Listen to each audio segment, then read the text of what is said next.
Muy buenas tardes, amigos. Qué gusto de tenerlos aquí otra vez en este espacio en el cual compartimos la historia de los danzones. Muchas gracias por estar aquí acompañándonos, un poco ausentes, pero bueno, ya ven, la carga de trabajo a veces nos va rebasando, pero ya estamos aquí otra vez, muy felices de compartir con ustedes este gran evento que es la historia de los danzones. Un poquito esperando a que la gente se vaya conectando, ¿qué les parece? Les voy a leer un poquito sobre algo que encontré sumamente interesante y mientras que la gente va llegando, ¿qué les parece? ¿Sí? Y también, bueno, esperando que el maestro Aurelio Carmona se incorpore con nosotros, nuestro gran músico que nos va a deleitar con una historia o unas historias sumamente interesantes. De fondo tenemos nada más y nada menos que a Serina. A Serina con el arete de Mariles. Excelente, excelente música que, bueno, siempre disfrutamos nosotros. ¿Qué más, verdad? Bueno,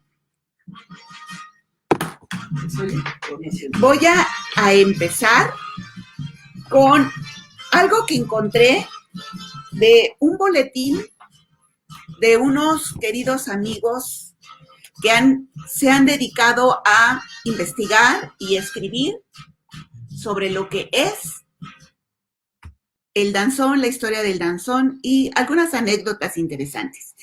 Y dada la situación que estamos viviendo actualmente, pues esta reseña que nos comparte Luis Pérez Simpson, saludos a Luis Pérez Simpson, siempre entregándonos grandes reseñas, historias del danzón, historia de los grupos, historia de los distintos estados que pues tienen a bien realizar sus bailes.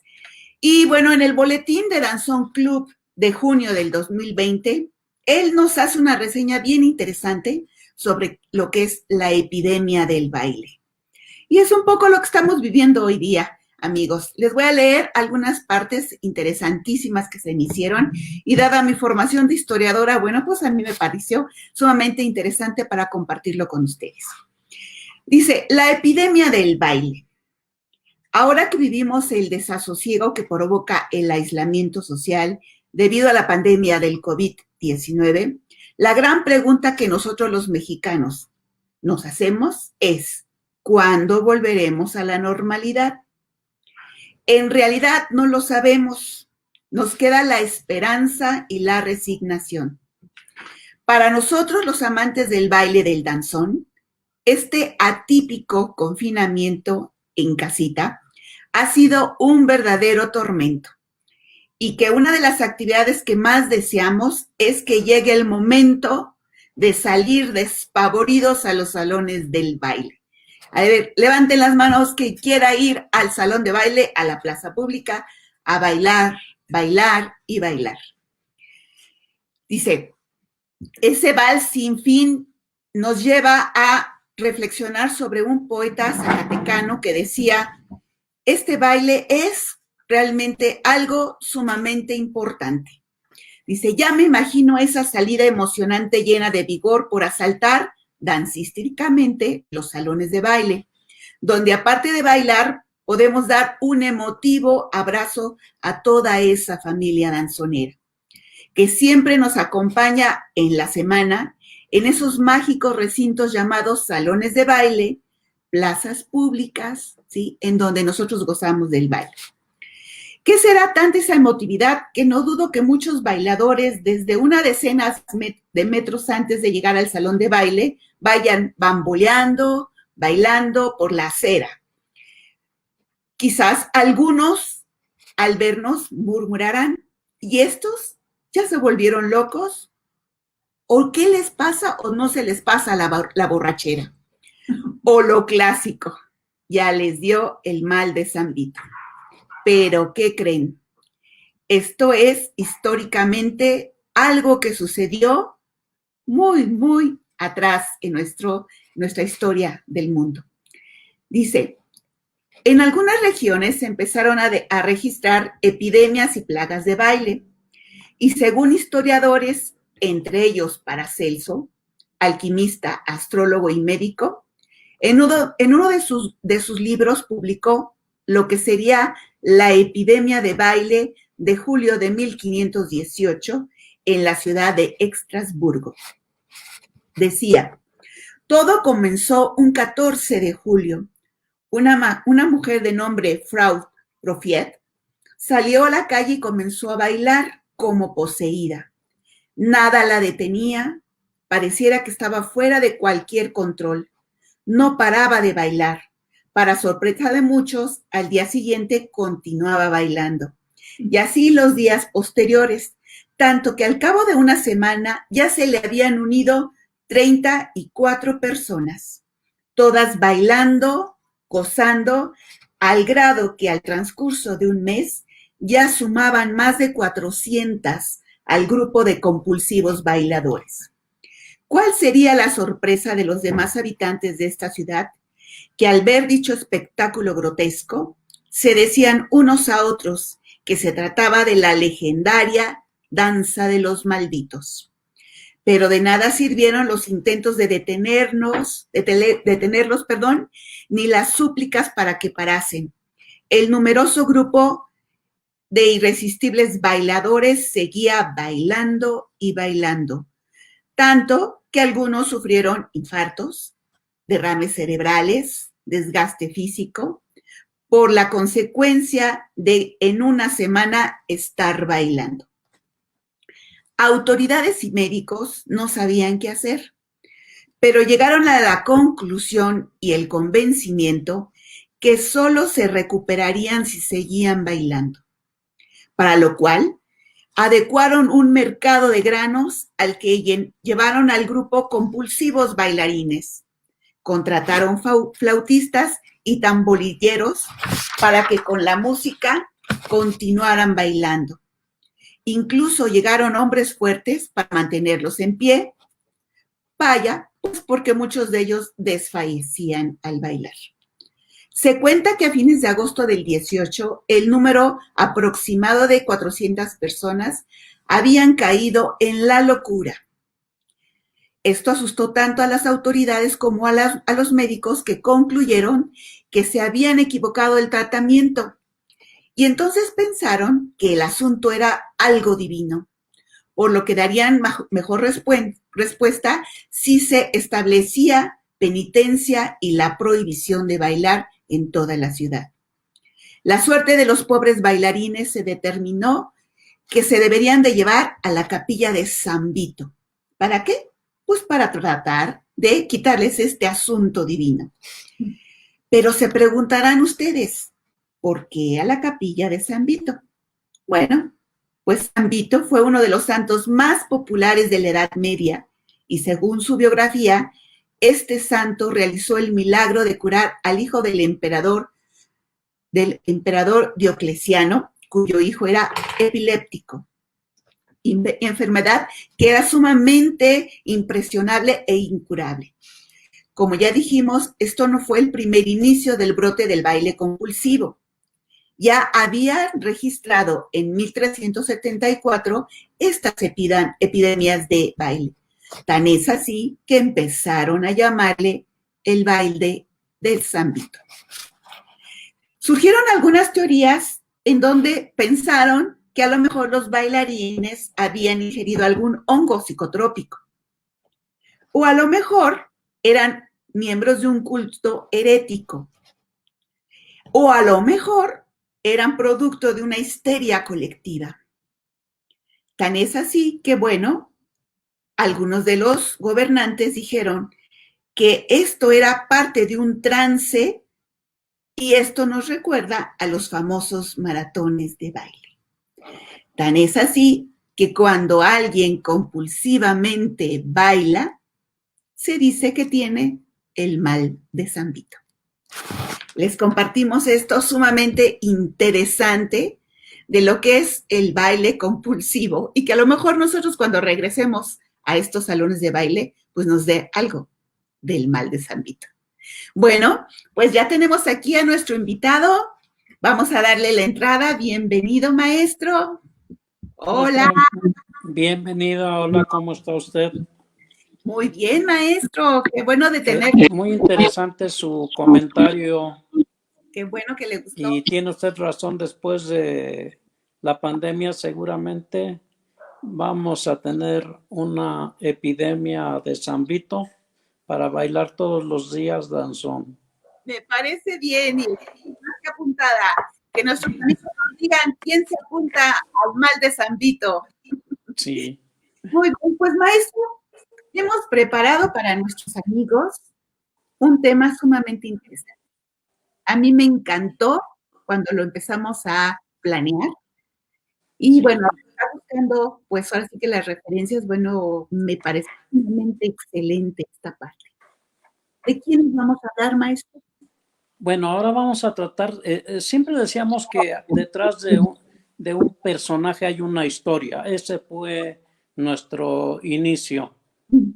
Y ahora vamos a compartir con ustedes los danzones dedicados a unos personajes emblemáticos de nuestro país, que son los boxeadores.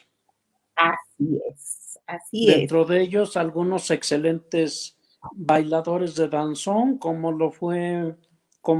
relatan las crónicas sobre José Medel, un boxeador sumamente elegante de los años 70 y que era muy reconocido por su asistencia a los diferentes salones de baile. Él nombraban el Huitlacoche. Los apodos también en el boxeo son muy recurrentes.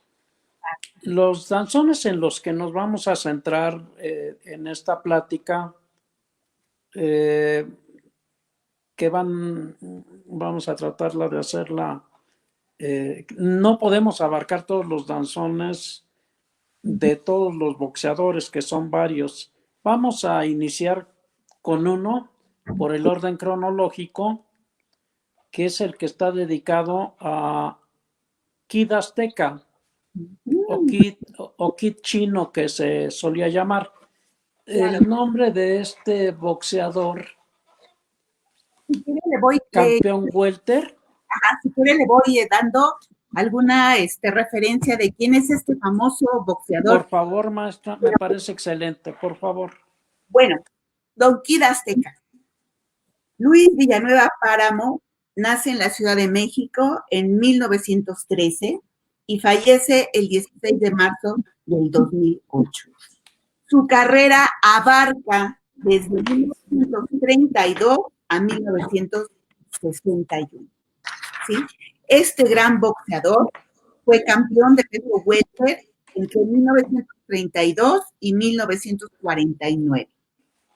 Este boxeador empezó a pelear allí en la frontera, maestro, en San Antonio, porque de aquí de Tepito emigró con su hermano y con su mamá, pues por las condiciones económicas en las que vivían y buscando pues mejores condiciones se fueron hacia la frontera. Estando en la frontera a los 15 años, es ahí cuando surgió esta inquietud por boxear al ver algunos contrincantes que, bueno, pues estaban empezando a boxear en esta frontera norte. Como él tenía sus ojos rasgados, le empezaron a llamar el chino, como usted bien lo dijo, el Kid Chino. Pero cuando su promotor Julio Montes lo descubre en San Antonio, Texas, empieza a preguntar, bueno, ¿y de dónde es este muchacho? Pues este muchacho viene de Tepito. Y un poco para que lo empezaran a identificar la gente de la frontera norte, le empezaron a decir entonces el Kid Azteca. De ahí su nota. ¿Sí?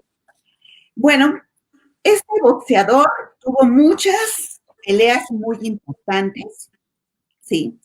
Su récord empezó en 1932 en Nuevo Ladero, Tamaulipas, cuando peleó contra Carlos García, su primer rival registrado, porque bueno, como todo boxeador que empieza amateur, pues empieza a pelear con el que se presenta, ¿verdad, maestro? Con el que se presenta. Sí. Y bueno, en esta pelea del 1932 noquea a Carlos García en su primer round, ¿sí? Posteriormente va a ganar el Campeonato Nacional Welter en el 32 porque le gana a David Chato Velázquez. En ese momento, Kid Azteca contaba con 19 años y en esa pelea ganó nada más y nada menos que 500 pesos. Para esos momentos, 500 pesos era, pero tremenda. Así mucho que, dinero. muchísima, ¿no? Bueno, eso sería lo primero que veríamos de Kid Azteca. Un poco más adelante lo vamos a ver que también se va a relacionar con personajes importantes de la farándula. Muy importantes, muy importantes. Pero si quiere empezamos a platicar algo de su danzón, maestra, ¿le parece a usted? Bueno, claro. Vamos a decir que este danzón es de uno de los grandes compositores mexicanos, Alberto Domínguez. Alberto Domínguez, que tenía otros dos hermanos que también fueron músicos y que en 1939 Alberto Domínguez va a nacer en San Cristóbal de las Casas y hay ahí cierta incertidumbre. Sus biógrafos dan 1913, su hija Alma da 1906. Entonces ahí lo dejamos. Y va a fallecer en la Ciudad de México en 1975. Bueno, este compositor va a iniciar sus estudios en la Escuela Libre de Música para continuarlos en el conservatorio. Y hay algo muy curioso, como él era pianista, tenía mucho trabajo de lo que nosotros llamamos el hueso o el trabajo que sale improvisado. Él estaba metido ya en esas épocas con el conocimiento del jazz y sabía acompañar muy bien cualquier canción. Esto lo lleva a que lo lleven a Alemania como acompañante de un coro del conservatorio, que va a ser su segunda escuela, y en Alemania les avisan que ya no hay dinero. Todos los integrantes del coro se quieren regresar, pero él se queda en Alemania y ahí empieza a tocar en lo que ahora llamamos antros, en los salones de baile, tocando música tropical, ¿sí? Y música de ritmos modernos como era el jazz en ese entonces. Él regresa, pero ya regresa muy fogueado de Alemania y empieza a hacer una carrera en la Ciudad de México. Empieza a componer, él siempre le gustó la composición. Y voy a referirme, antes de llegar y aterrizar con el danzón de Kid Azteca, que es lo que nos entra en el tema, para que la gente se vaya involucrando con la autoría de este personaje, que tenemos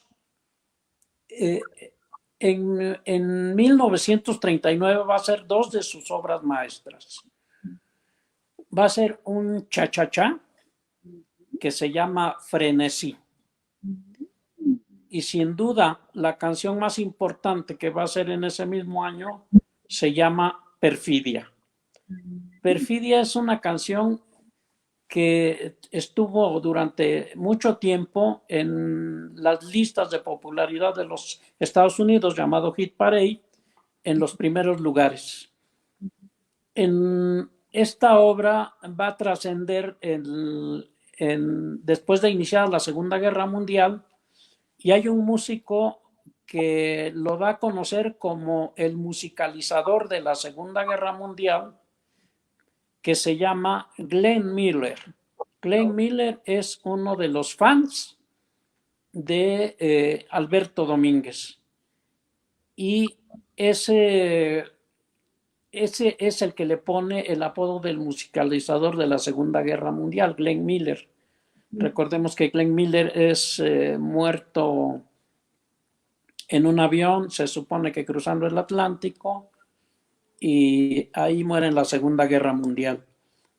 Pero sigamos con nuestro autor. Alberto Domínguez, al sentir estos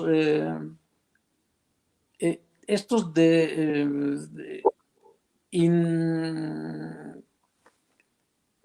pues esta forma de ver el mundo, de estarse destrozando, compone una canción que se llama Humanidad. Humanidad, sí. Y esta canción de Humanidad narra que por qué el ser humano es así, ¿no?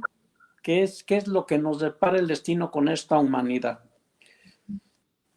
Me regreso un poquito para decir que Alberto Domínguez va a estudiar en el Conservatorio Nacional de Música y en la Escuela Libre de Música primeramente, después el Conservatorio Nacional de Música con los grandes maestros de la época.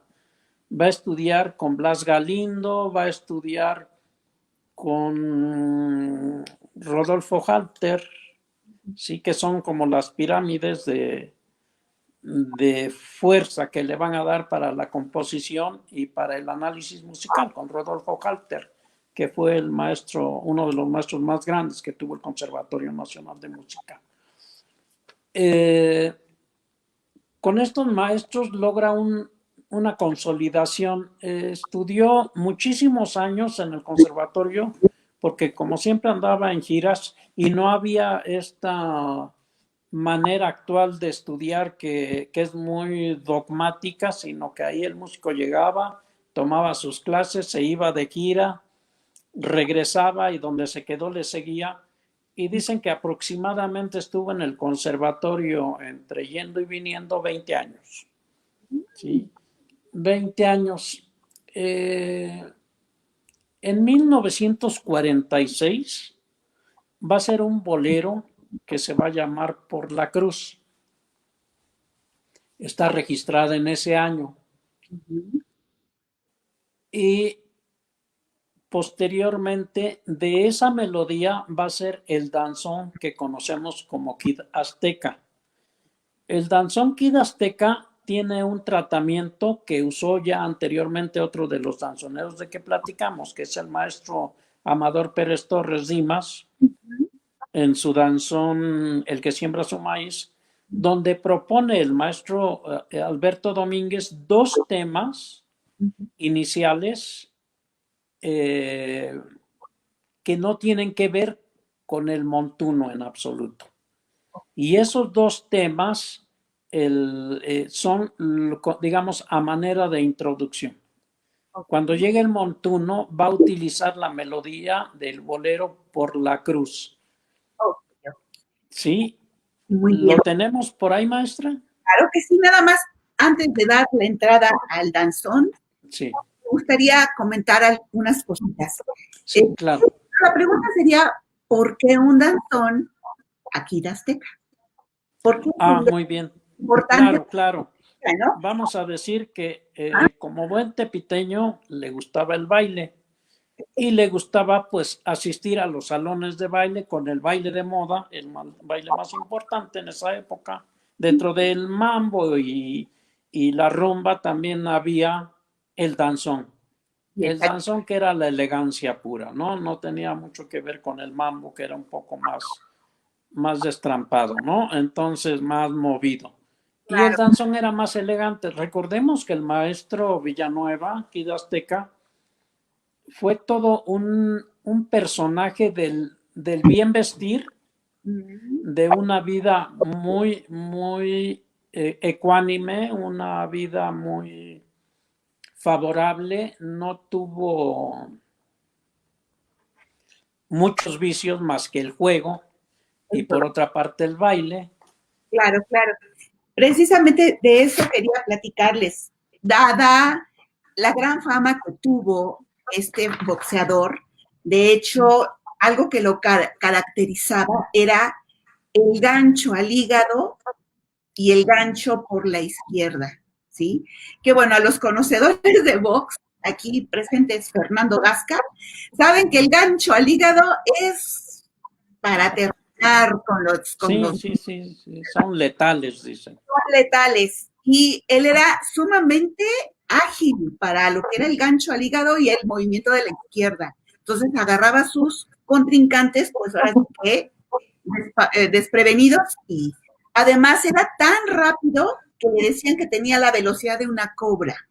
¿sí? Entonces, bueno, en el tiempo en el cual él fue campeón, pues evidentemente que tuvo una gran fama que llamó mucho la atención de las celebridades, como lo decíamos, ¿verdad, maestro? Y se hizo Sí, grandes amigos, pues por ejemplo, de María Félix, de Cantinflas, de Resortes, de Palillo, Agustín Lara, de Pedro Almendaris, Jorge Negrete, Arturo de Córdoba, también Silverio Pérez y de el presidente Adolfo López Mateos. ¿Sí? Y efectivamente, ¿verdad? Como era tan famoso, pues compartía los lugares de baile. ¿Sí? Y como bien usted lo dice, tenía tanta fama que, bueno, pues era bien visto en estos salones de baile, ¿sí? Y por esa razón, entonces, bueno, pues hizo muchísimo dinero que desgraciadamente después perdió en las malas administraciones de cantinas y del juego del dominó, al cual era, pues, asiduo. ha sido el juego del dominó definitivamente. La primera grabación que se hace del danzón, maestra, de este danzón, la va a realizar la orquesta de los hermanos Domínguez con su hermano Abel Domínguez. Es de 1946 la primera grabación. Va a grabar para el sello Pirles, México.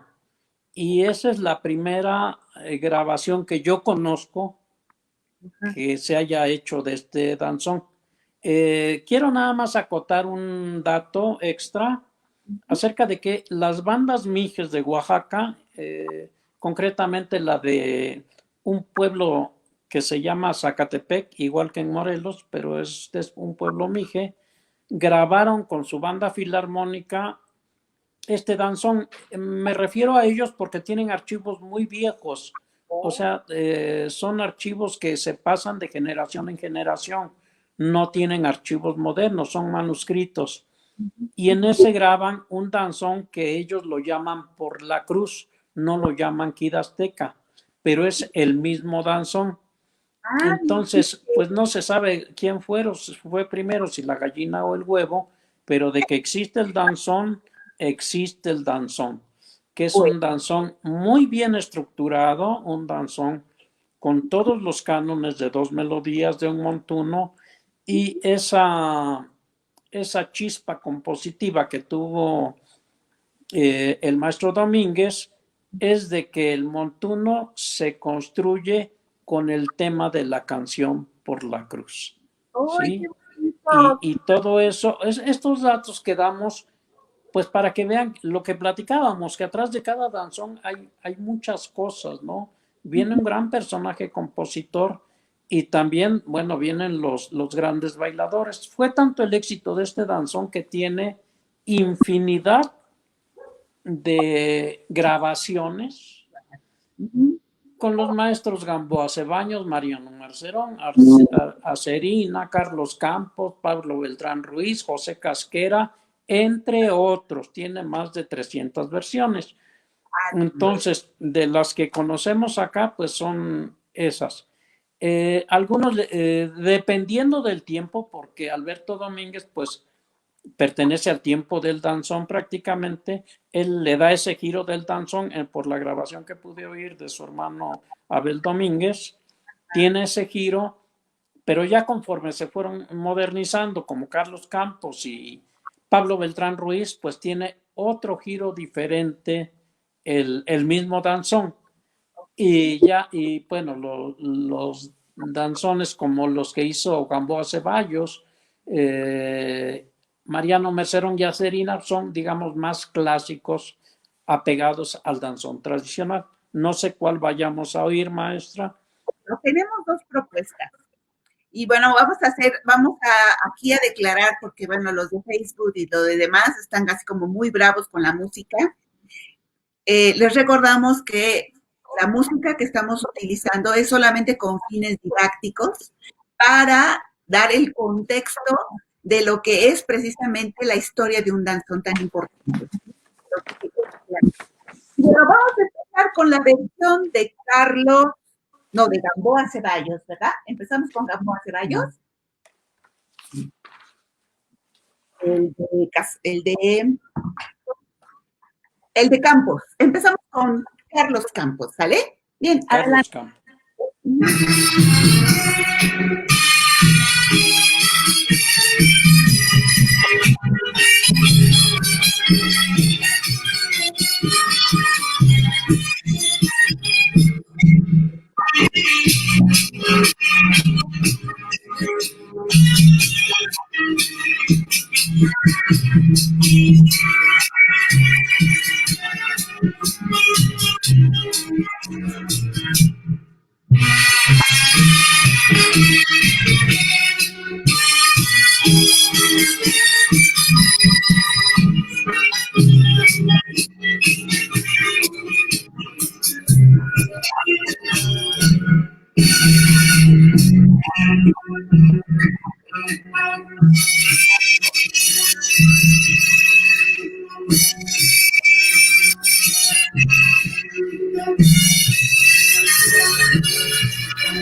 Excelente, ¿verdad, maestro? Excelente danzón, muy cuadrado con todos los cánones, con una excelente orquestación, porque, bueno, era el maestro Campos.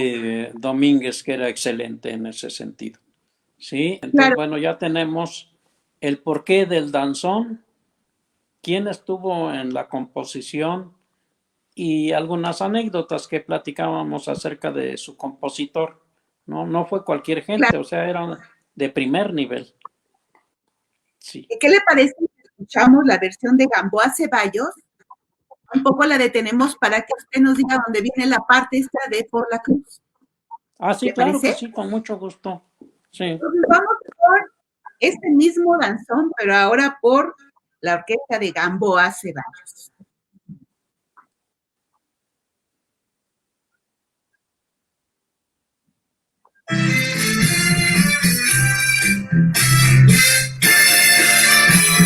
Oye, muy bien.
Hermosa.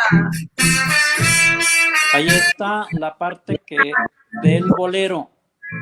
El bolero, exactamente. Por la cruz yo te juro. Exacto. Ahí, aquellos amigos que quieran escuchar el bolero se llama Por la Cruz. Por la cruz. Lo tiene en varias versiones. Está la más conocida, es la de un trío llamado Los Tecolines. Y también hay una versión antigua de un cantante que no recuerdo el apellido, pero seguramente lo encontrarán en internet.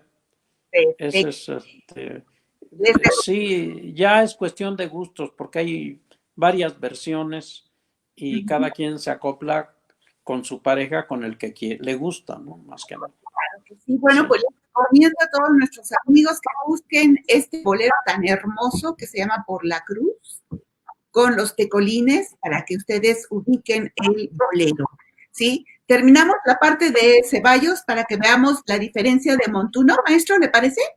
Sí, claro. Adelante.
Muy bien, excelente. Aquí el maestro le hace un agregado.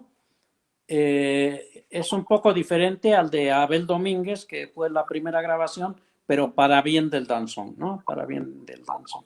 Y hay otra variante que se usa en este danzón. A veces aceleran el montuno algunas danzoneras y Abel Domínguez, que es el primero que lo graba, lo hace al mismo tempo del que acabamos de oír. El mismo tempo parejo, no se acelera, sino mantiene el tempo. Eso es muy de Abel Domínguez, del maestro Domínguez. Bueno, muy bien. No sé si opine usted que vayamos con el siguiente danzón. Bien, nada más termino Sí. con Teca. Desgraciadamente en el 2002, a la edad de 86 años, fallece el famoso Kid Azteca, Sí. en Juárez, pero para todos nuestros amigos que deseen conocerlo, para que vean lo que era la elegancia de un boxeador, pueden verlo en las siguientes películas. El Gran Campeón de 1949, Kid Tabaco de 1955, Guantes de Oro de 1961. Si ustedes lo buscan por YouTube, amigos, van a encontrar y van a ubicar y van a conocer a este gran boxeador. Muchas gracias. Un gran personaje de los, quizá uno de los primeros ídolos del box mexicano.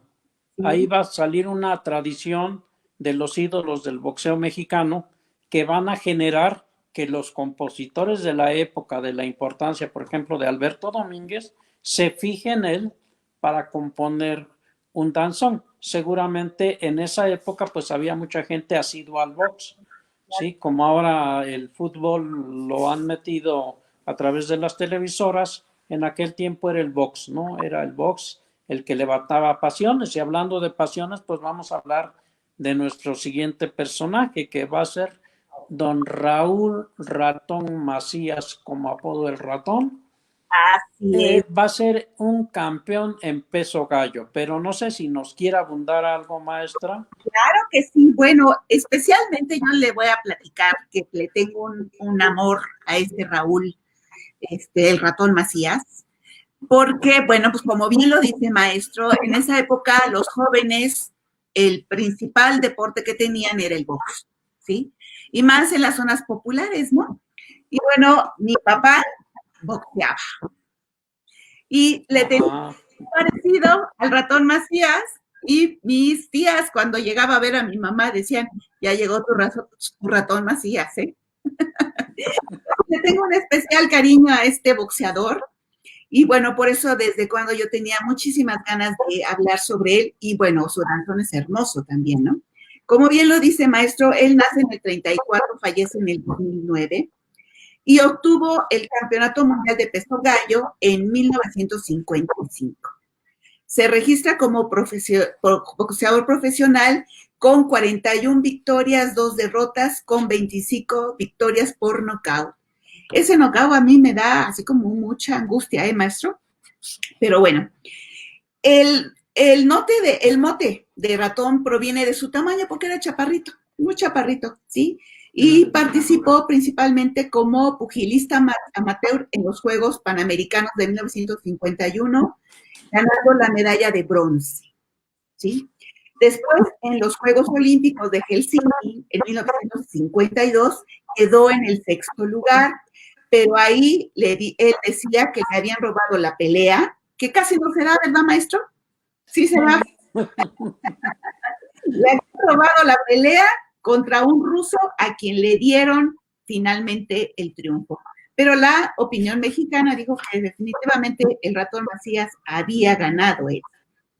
Bueno, en 1953 obtuvo a nivel nacional el título de peso gallo, y cuando se retiró a los 24 años, muy, muy joven, fue uno de los boxeadores que se va a retirar muy, muy joven, hizo su despido en la Arena, México, con aproximadamente 17,000 espectadores, ¿sí? Y además, bueno, con mucha gente de la farándula que precisamente iba a los eventos de box, que también era parte, ¿verdad?, de lo que era el glamour de esos momentos. Pues igual María Félix, Cantinflas, Pedro Infante, Agustín Lara, pues lo acompañaban en sus peleas.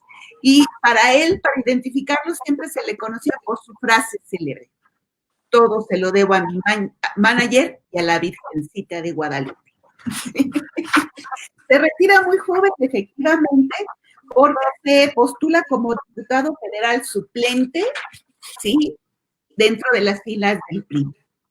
Y bueno, este boxeador va a romper el esquema de los anteriores boxeadores que siempre se habían caracterizado en que terminaban como alcohólicos o fiesteros derrochando su dinero, ¿sí? En el 2009, perdón, se inaugura en la delegación de Azcapotzalco el gimnasio que va a llevar su nombre, ¿sí? Y bueno, fue uno de los peleadores que cobró muchísimo dinero por los derechos de televisión y por las peleas. En una de las peleas se dice que llegó a ganar 100,000 pesos. Imagínense nada más. 100,000 pesos para esos momentos era un dineral, ¿verdad? Y bueno, como era derrochador, pues afortunadamente parte de su dinero pues se mantuvo entre su familia, y bueno, pues esto le financió también su carrera política. Fallece a los 74 años, producto de un cáncer de próstata. El ratón Macías. Platíquenos de su danzón, maestro. Claro que sí, claro que sí.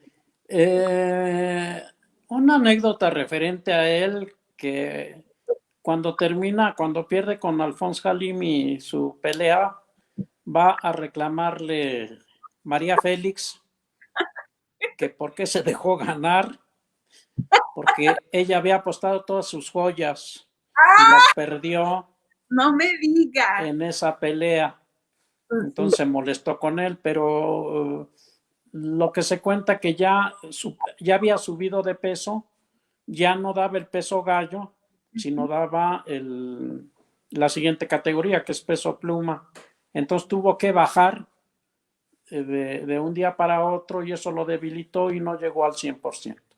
Él tuvo el campeonato mundial de una asociación y le faltó unificarlo con la otra asociación, pero sí fue campeón mundial de peso gallo, efectivamente.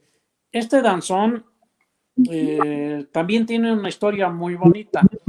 Va a ser un compositor que se llama José Antonio Michel, que es originario de Jalisco, nace en 1921 y va a estudiar este compositor en la Escuela Superior de Música. Ya vimos que Alberto Domínguez va a estudiar en el Conservatorio Nacional de Música y en una escuela que se llama, hasta la fecha existe, Escuela Libre de Música, José F. Vázquez, si no mal recuerdo. La Escuela Superior de Música va a estudiar entre 43, 49. En ese tiempo, la Escuela Superior de Música estaba destinada para los trabajadores. Su nombre de aquellas épocas se llamaba Escuela Superior Nocturna de Música para los Trabajadores.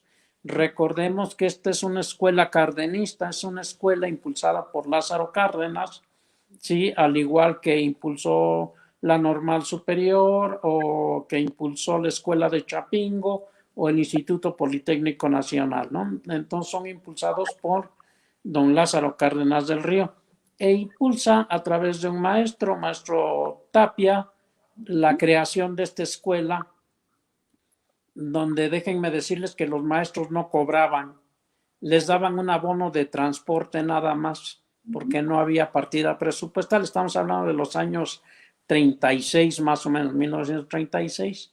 Vienen grandes maestros de España, algunos, y se incorporan a esa escuela porque no podían cobrar, pero querían dar clase.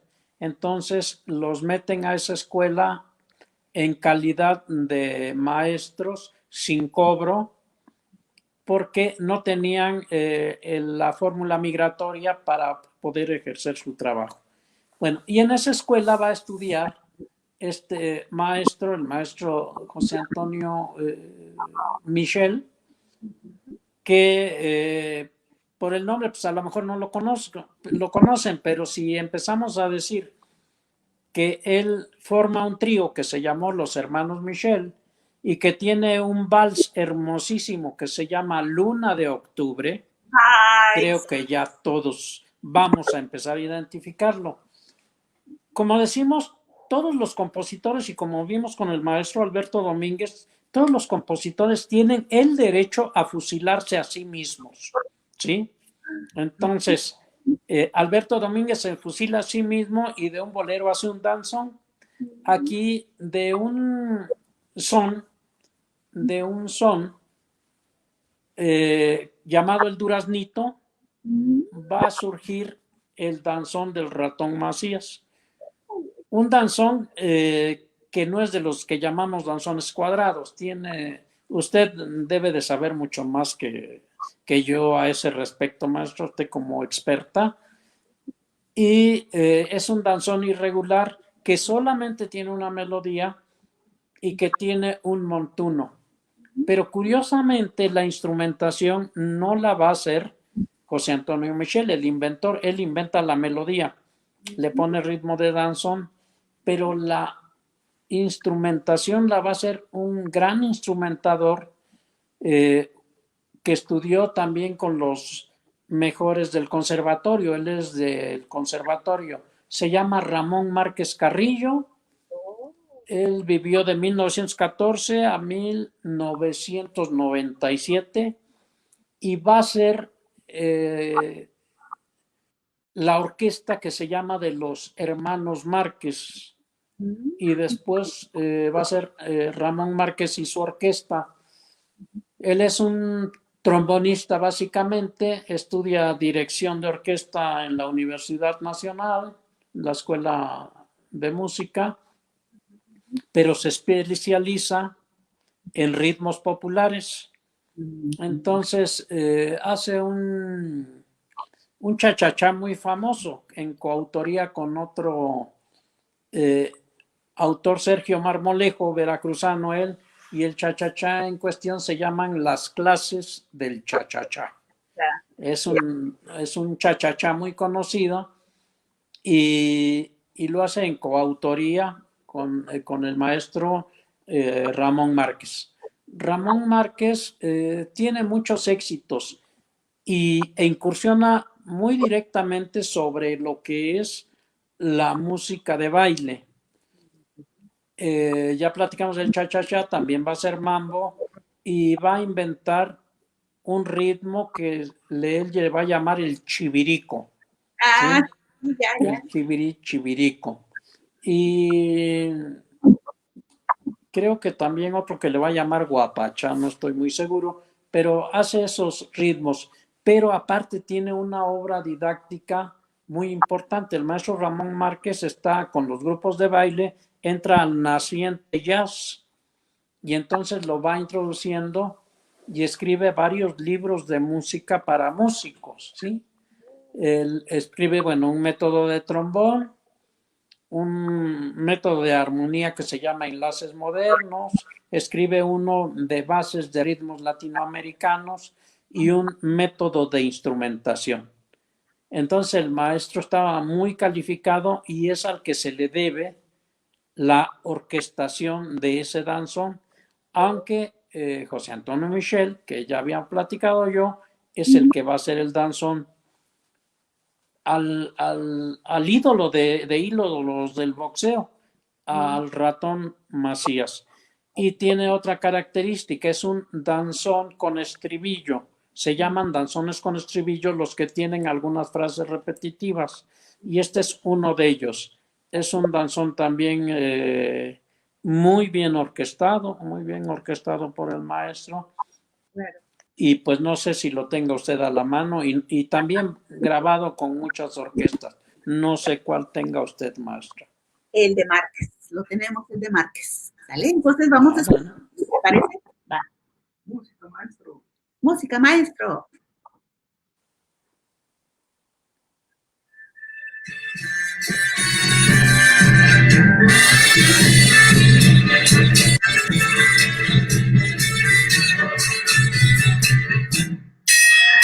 ¡Hey, familia! Danzón dedicado al campeón Ratón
Vamos a bailar con el corazón.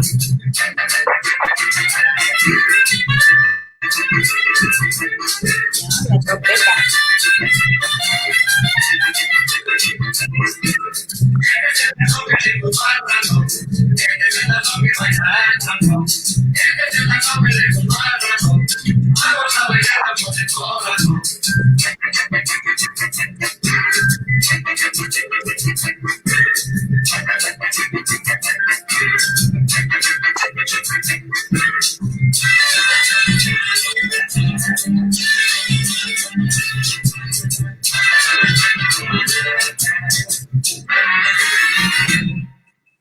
Excelente, ¿verdad, maestro? Excelente.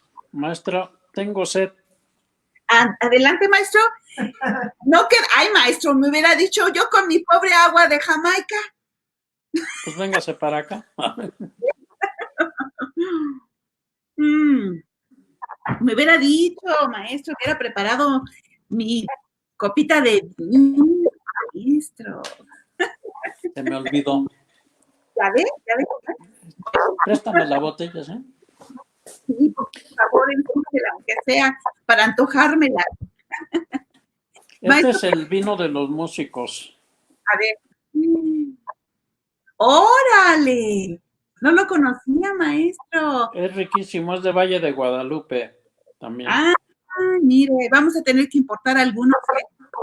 O si no, ir hasta allá. Pues sí, vamos, ya que. Sí, Oiga, sí, riquísimo. Es muy bonito, muy rítmico, porque el maestro Ramón Márquez le gustaba mucho el ritmo. Entonces sí, tiene un montuno excelente. Sí, sí, además para los salones de baile, yo creo que está combinando perfectamente un ritmo más guapachoso que veíamos en las anteriores presentaciones, ¿se acuerda? Que veíamos sí, como tanto Cardona como Ceballos instrumentan más como más tropical, ¿no? Y decía usted que se llamaba danzoncha. sí, el que se le hacía el danzón cha es cuando se pone en el montuno un ritmo tipo cha-cha-cha. Sí, se supone que lo inventó el danzón cha Enrique Jorrín, pero Ah, volvemos a lo mismo del danzón. El danzón nace en Cuba, pero se desarrolla en México. Igual completo. el danzón cha nace por Enrique Jorrín, el gran autor de Cha Cha Cha, pero se nacionaliza mexicano también y lo va a desarrollar, bueno, como vimos, el maestro Ramón Márquez, pero también don Alejandro Cardona. Si oímos el maestro Ramón Márquez instrumenta más en un sentido de orquesta, de lo que llamamos la Big Band, ¿sí? No piensa tanto en los timbales porque él maneja ese tipo de orquesta, ¿no? Entonces van siendo las diferencias de las diferentes maneras como se va haciendo el danzón. Pues estos dos danzones excelentes y bueno, pues ahora sí que en honor a dos grandes boxeadores que ya vimos toda su historia y bueno, se van a caracterizar de los boxeadores que mantienen su línea, sin escándalos, sin alcoholismo, sin drogas, ¿verdad? Y que bueno, lo único que les gustaba era el baile y bueno, el juego. Sí, hay una anécdota acerca del baile del danzón con el ratón Macías. Uh-huh, Dicen que su único vicio fue el baile del danzón. Entonces, era tan disciplinado que llegaba a los salones de baile y que religiosamente a las 10 de la noche se iba porque tenía que entrenar al otro día. Y seguramente. era asiduo al Salón México, al Salón de Los Ángeles, al Salón El Smith, Chamberry, el Chamburian, al Fénix y muchos otros de la época, ¿no? Ya muchos desaparecidos, claro, claro. ya quedan pocos de esos salones, pero él era un asiduo bailador de danzón, Ay, le gustaba mucho. maestro, por cierto, está la amenaza de que se va a cerrar ya Los Ángeles, que no nos hagan eso, por el amor de Dios, ¿eh? ¿Se quiere cerrar el Los Ángeles? El Salón Los Ángeles, no, no, Sí, sí es cierto, por las rentas que son muy altas. claro, Entonces, no sé, se da mucho ese fenómeno alegando que son cosas culturales y otras son comerciales, ¿no? Yo recuerdo mucho quizá la mejor cantina que se llamó El Nivel en la esquina de Moneda y el Palacio Nacional, la calle de Sagrario creo que se llama, no me acuerdo cómo se llama. y ahí estaba ubicada una cantina emblemática desde 1739 y la Imagínate. cerraron porque culturalmente pertenecía a la UNAM y la UNAM pues la cerró y ahora creo que es una biblioteca que nadie va a ella y, y, Una, el, y la cerraron por cosas que no querían. Ahí en esa cantina, me retiro tantito del tema, pero es importante, fueron todos los presidentes menos Vicente Fox. Y, y ahí se arreglaron muchas cosas del Estado mexicano en reuniones. esa cantina. También fue mucho Carlos Monsiváis, Carlos Fuentes, todos los escritores, ¿sí? Carlos Monsiváis era asiduo, otro que era asiduo era un locutor ya fallecido, Jacobo Zabludowski, que él era procentro. Pero todavía no fallece, maestro. Sí. ¿A poco ya falleció? Jacobo Zabludowski. Oh, ya. Le digo que esta pandemia. Sí, ahí vi también Juan Luis Jiménez, creo que el que hizo Picardía Mexicana, ya daba sus charlas. Y ahí van los maestros de la Academia de San Carlos, con todo y modelos, a dar la clase, varias clases ahí se tomaron. Y también presumo que mi maestro de composición, don Juan Herrejón, el difunto Juan Herrejón, pues ahí nos citaba para darnos clase de composición. Y las calificaciones. Sí, si no había mala calificación. Entonces, aunque teníamos la escuela, preferíamos siempre ese salón. Nos gustaba más. Entonces, bueno, no es raro que el Salón Los Ángeles vaya a cerrar por cuestiones económicas. Esperemos que haya un rescate verdadero, no un rescate de palabra o que les den 1,000 pesos. Pues no les sirven de nada 1,000 pesos. Ese salón es histórico y el gobierno de la ciudad debería de hacer un rescate en serio de ese salón y dejar la administración que tiene, porque ellos saben cómo se manejan los salones. Claro. Entonces, pues ese es un paréntesis. Pero vámonos al siguiente danzón, maestra. Vámonos al siguiente boxeador. Sí, para cerrar esta tercia de danzones.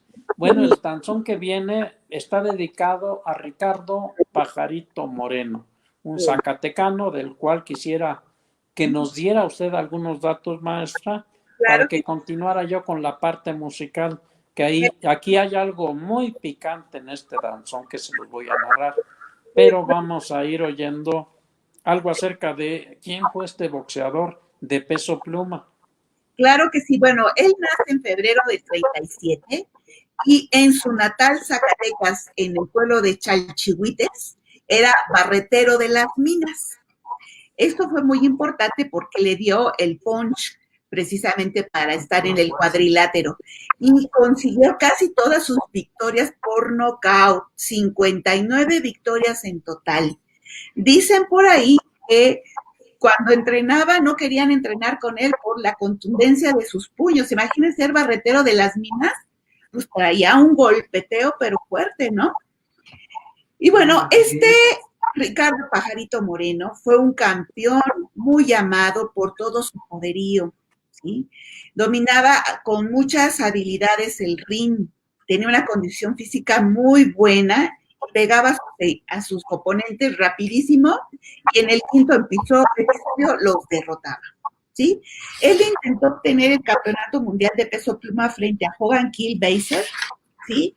Y en 1958 cayó abatido en el tercer round en Los Ángeles, California, ¿sí? Él tuvo su primera estelar en la Arena México en 1956 ante el cubano Oscar Suárez, ¿sí? Era tanto la fama que alcanzó este boxeador muy joven que, bueno, desgraciadamente empezó a caer en la decadencia. Pero antes, dado que ganó muchísimo dinero, pues él pues igual que los otros dos boxeadores, pues entraba a la farándula, ¿sí?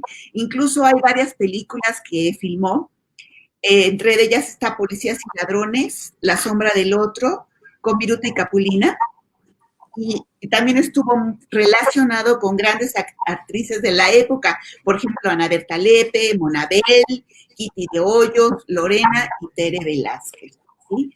Pero precisamente cuando entra a la farándula es ahí donde cae el hombre, ¿sí? Y era tanto su dinero que pues le gustaba vivir a todo lo que da. Y fíjense que aquí hay un dato bien interesante, ¿sí? Él empezó a vestir de acuerdo a un pachuco, pero los pachucos vestían de la elegancia de Tintán, porque incluso el mismo Tintán fue el que lo enseñó a vestir elegantemente. Y bueno, cuentan ahí que una de sus grandes debilidades eran las mujeres, ¿sí? Y que precisamente empezó a perder tanto, empezó a atender tanto que incluso se llegó a la indigencia, ¿sí? Y hubo tiempos en los cuales tuvo tanto dinero que decían por ahí que apagaba, que prendía sus cigarros con un billete de 100 pesos y que viajaba en su flamante Cadillac con tapones de oro y que además compró una gran residencia en el Pedregal de San Ángel. ¿Cómo la ve? ¿Cómo la ve? Sí, ahora que habla del Pedregal, también el Ratón Macías le compró la casa en el Pedregal a su mamá. Sí. Cuando hace su última pelea, el Ratón Macías, a los 8 meses fallece su mamá, pero le dio la satisfacción de ya no volver a pelear. Claro. Sí, y conocer su casa. En lo que nos referimos a el pajarito moreno, hay ya concretamente hacia el danzón, tenemos un título que se llama El pajarito noqueador. Ya platicó usted por sus características. Sin embargo, hay otro que se llama el pajarito moreno, se llama el danzón. Y aquí viene una serie de datos que generalmente damos o atribuimos al maestro Alejandro Cardona, la autoría del danzón. Sin embargo, ahora que hice una investigación en derechos de autor, el danzón está registrado a nombre de Jorge L. Morfín. A ese nombre está registrado y es un danzón de 1959. Entonces volvemos a lo de los músicos. A lo mejor él inventa la melodía y la instrumentación la hace el maestro Alejandro Cardona. Quizá era algún músico de su orquesta y hace la instrumentación y el maestro le pide que lo registre a su nombre. No lo podemos saber. No hay ningún dato acerca de este tal Alejandro L. Morfín. Y es un danzón también muy bien hecho, por lo que me atrevo a decir que es un danzón del maestro Alejandro Cardona. Es un danzón muy bien estructurado, con todas las de la ley, como decimos, con todas sus dos melodías, su introducción, su montuno. Y es otro de los danzones de estribillo.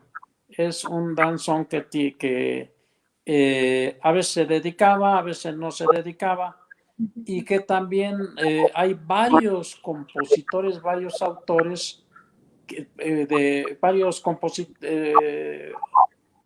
directores de orquesta más que nada, que van a tomar ese danzón. El maestro Alejandro Cardona va a vivir desde 1911 hasta 1988. Tiene innumerables danzones. ¿Qué les platico a ustedes? Ustedes saben todo lo que hizo. Él era veracruzano, hizo infinidad de danzones y muchos de esos danzones, según me platicaba el maestro Abel Jiménez, no eran originales, sino tomaba melodías ya existentes y de ahí hacía un danzón. Él compuso de su autoría, según el maestro Abel Jiménez, pocos danzones, pero todos de muy buena manufactura. Y este es uno de los danzones que está en ese entredicho, que si es de él o no es de él. Pero su interpretación, que es la que se da por sentada, que es la original, es debida a el maestro Alejandro Cardona, ¿sí?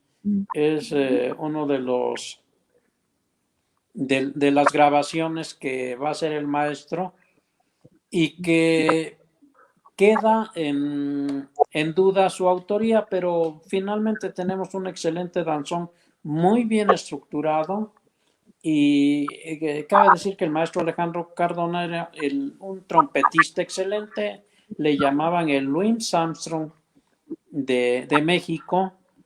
Él desde muy pequeño empezó a tocar música porque en su familia había músicos de la banda de Veracruz. Él empieza a conocer los instrumentos, a tocar los instrumentos y se va a especializar en la trompeta. De hecho, en este danzón vamos a oír que la melodía principal está encargada a la trompeta. ¿Sí? ¿Por qué? Porque él era trompetista. Claro. No sé qué versión vamos a oír, pero es excelente versión donde interviene este trompetista tan famoso. De hecho, Va a hacer también, nada más quiero recalcar que el maestro también les va a dedicar a los salones de baile, a varios salones de baile, danzones. Le va a dedicar al Esmirna, al más famoso yo creo que es el Colonia, dedicado al Colonia. Le va a dedicar uno al Califa, al California Dancing Club, creo que se llama el Magnífico Califa. El Chamberry también lo va a hacer él y algunos otros que ahorita escapan a mí, pero el Colonia es un danzón muy clásico de un gran maestro que también ya tiene una orquesta un poco más modernizada, que en general no usaban ya timbales, sino usaban una sección de percusiones, ¿sí? Que era una batería, unas timbaletas y a veces un bongo y lo que eran las claves y las maracas, ¿no? Que alguno de ellos las tocaba, pero ya es otro tipo de danzón y es un danzón con estribillo. Entonces, si gusta, maestra, podemos oír. Vamos a escuchar precisamente la versión de Alejandro Cardona. Ah, qué bueno. Que es de las primeras, además. O quizás la primera.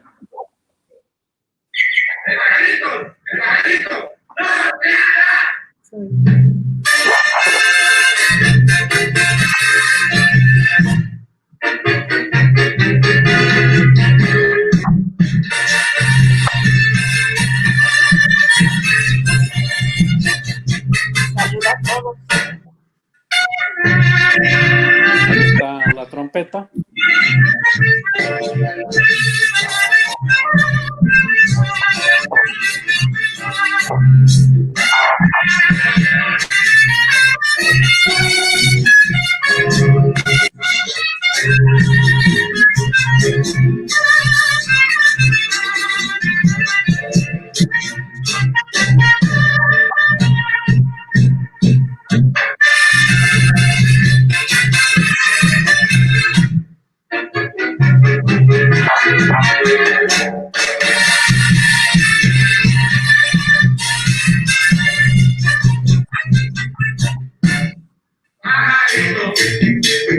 Ahí está el estribillo.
ahí está el pajarito noqueador. Y quedan. Excelente danzón y excelente versión del maestro Alejandro Cardona. Sí, no, Pues, ¿no? por mi parte, espero que les haya sido interesante y Claro. maestra, pues... Nada más, un pajarito ya nada más, para que ya demos por sí. finalizado esto, ¿sí? Bueno, desgraciadamente, como les habíamos platicado, el pajarito pues se deslumbró con la fortuna que fue ganando y bueno, esto lo llevó a problemas muy fuertes de alcoholismo, perdió todo su dinero porque además era muy espléndido y derrochó. Tenía un restaurante en Acapulco, llamado La Flor de Acapulco, que pues evidentemente tronó. Perdió su dinero en el hipódromo, daba préstamos a ton y son, y bueno, desgraciadamente lo llevan a la indigencia y en algunas ocasiones estuvo incluso en el psiquiátrico porque tuvo muchos problemas. Dicen que tenía un anillo de diamantes tan hermoso que en una borrachera, en un cabaret, lo perdió. Murió en el 2008 a los 71 años, dejándonos el testimonio de un gran noqueador, el pajarito Moreno. ¿Sí? Excelente, maestro, muchísimas gracias. Y lo reto. Estas son las historias detrás del danzón. ¿No? Así que lo voy a dejar para un segundo round. ¿Qué le parece? Ay, maestra, bueno, sí, vamos a hacer el esfuerzo, claro que sí. Esperemos que no aburra yo a la gente, sino que sepan que hay algo más al bailar un danzón. Tiene una historia. Rápido, nos despedimos de nuestros amigos. Mire, está Chayito Espinosa, gracias, amiga. Alberto Saavedra, Jessy del Valle, un abrazo. Aide, muchas gracias por estar con nosotros, amiga querida. Ana Romero, que los saluda mucho, maestro. ¿Sí? Está el maestro Nacho. Ay, maestro Nacho, ya nos hace falta un gran baile, ¿eh? María Teresa Mora también, saludos a la familia danzonera y se le extraña también, los extrañamos, ¿sí? Amalia Ontiveros, muchas gracias, amiga, por todo tu apoyo. Pati Rosas también, muchísimas gracias. Tenemos a muchos amigos que también están conectados, Ramsés, Beto, muchas gracias. Este programa está hecho para ustedes. Está hecho para que ustedes sepan que detrás de un danzón hay una gran historia. Y afortunadamente, pues tenemos a el gran amigo maestro, el maestro que siempre nos está acompañando. Le agradezco muchísimo, maestro. No, encantado, maestro, encantado. Me apasiona toda esa parte de la música que no se cuenta y hacer un poco de justicia, como lo dije desde la primera vez que tuvimos la oportunidad, de resaltar al compositor, a la gente que está atrás haciendo un danzón y que realmente lo que persiste es el nombre y luego no sabemos ni quién lo hizo, ni qué cosa hay atrás, ¿no? Claro. Yo creo que oír ahora un Kid Azteca, pues vamos a saber que un señorón como fue Alberto Domínguez estuvo detrás de él, o este mismo danzón del Pajarito Morena, pues don Alejandro Cardona. Claro. Y Raúl Macías, pues don Ramón Márquez, el gran creador de las clases del cha-cha-cha, ¿no? Entonces, digo, hay mucho, y son gente estudiada. Si nos hemos fijado, los primeros eran como más intuitivos. Claro. Y estos nuevos maestros ya van a escuela y conforme va avanzando, cada vez van a ser egresados de nuestras instituciones, ¿no? De nuestras universidades, de nuestras escuelas de música. Y bueno, seguiremos platicando porque hay mucho y también hay parte de los plagios, como hay en todas partes, pues en el danzón también se genera. Luego platicaremos de eso. Claro, y bueno, como usted bien lo dijo, bien es cierto que nace en Cuba, aquí fue donde se desarrolló, se consolidó, y bueno, de ahí todos los danzoneros que estamos esperando ansiosos de bailar otra vez, aunque nos dé el mal de Santito. ¿Qué le parece? Me parece muy bien, sí, una enfermedad muy curiosa. Sí. Hay otro otro santo que es el santo de los músicos y que Este, se llama San Pascual Bailón. ¿cuál? Bailón. Digo, no de los músicos, es un santo de los cocineros, perdón. El Ajá, santo de los cocineros, San Pascual Bailón. claro. No, pero la Cecilia, ¿no? También, ¿no? Bueno, Santa Cecilia es un poco anterior, es de la época romana, ¿sí? De cuando se está instaurando el cristianismo. Es una lucha todavía, la acusan de llevar una falsa religión en aquel tiempo, que era el cristianismo, ¿no? Entonces, él también, y hay y San Pascual Bailón tiene una historia tremenda contra pues una cultura que fue la cultura cátara. Y entonces, digamos que en un torneo San Pascual Bailón vence a los cátaros, y esto va a obligar posteriormente en la Edad Media a quemar toda la ciudad y a quemar a toda la gente que ejercía ese cristianismo. Finalmente era un cristianismo primitivo. Claro, claro. Y Pascual Bailón era de otro cristianismo, ¿no? Más apegado hacia después lo que va a ser el catolicismo, ¿no? Claro que sí. Entonces sí fue dramático esa aparición de San Pascual Bailón. Pues seguiremos investigando y bueno, vamos a revisar todas los artículos que nos han mandado nuestros amigos del Boletín Danzón Club, que escriben muchas gracias. A ellos lo he consultado. Sí. Esta parte del mal de San Vito es muy interesante todo lo que escriben nuestros amigos y les agradecemos muchísimo que nos manden su boletín mensualmente. Maestro, pues muchas gracias. ¿Sí? Igualmente, y pues buenas noches. Saludos al maestro Fernando, por favor. Gracias, Amalia también. Un abrazo, maestro. Sí, gracias igualmente. Bye. Amigos queridos, espero que les haya gustado mucho este programa, que para nosotros nos causó un gran placer enterarnos de tantas cosas y además de conocer la música de los danzones y qué hay detrás de la música de los danzones. A todos nuestros amigos que estuvieron presentes, Doñita hermosa, gracias por siempre seguirnos, Maye, todos nuestros amigos, Tomás, Carlos Tomás, muchas gracias, Aide, gracias por siempre estar, Ramsés, ¿sí? Ana Chávez también, Enrique Guerrero, muchas gracias por estar con nosotros y recuerden que este programa es para ustedes. Buenas noches, amigos.